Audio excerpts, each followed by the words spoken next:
Socializing 19.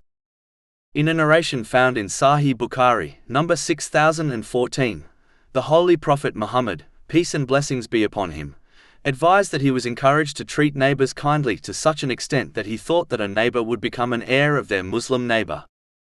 Unfortunately, this duty is often neglected, even though treating one's neighbor kindly is an important aspect of Islam. First of all, it is important to note that a person's neighbor in Islam includes all those people who are living within 40 houses in each direction to a Muslim's home. This is confirmed in Imam Bukhari's Adab al-Mufrad, number 109. The Holy Prophet Muhammad, peace and blessings be upon him, once connected belief in Allah, the Exalted, and Judgment Day, to treating a neighbor kindly in a narration found in Sahih Muslim, number 174. This narration alone is enough to indicate the seriousness of treating neighbors kindly. A narration found in Imam Bukhari's Adab al-Mufrad, number 119, warns that a woman who fulfilled her obligatory duties and offered much voluntary worship would go to hell because she mistreated her neighbors through her speech.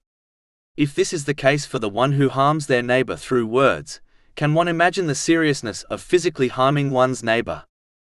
A Muslim must be patient when mistreated by their neighbor. In fact, a Muslim should treat them kindly in cases like this. Repaying good with good is not difficult. A good neighbor is the one who repays harm with good. Chapter 41 Fussilat, verse 34. And not equal are the good deed and the bad. Repel evil by that deed which is better, and thereupon the one whom between you and him is enmity will become as though he was a devoted friend. But it is important to note that one should not allow their neighbors or others to cross the limits, and they should defend themselves when it is appropriate. Overlooking and pardoning applies in minor situations which will not negatively affect them in the future, nor will it resurface between the people involved, again and again. A Muslim should respect the private space of their neighbor's property, but at the same time greet them and offer them help without being too intrusive. They should be supported by whatever means is available to a person, such as financial or emotional support. A Muslim should conceal the faults of their neighbors when there will be no negative consequences. The one who conceals the faults of others will have their faults concealed by Allah, the Exalted.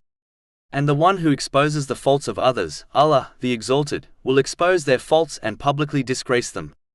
This is confirmed in a narration found in Sunan Abu Dawud, number 4880. To conclude, one must treat their neighbor in a way they desire their neighbors to treat them, which includes showing kindness and respect.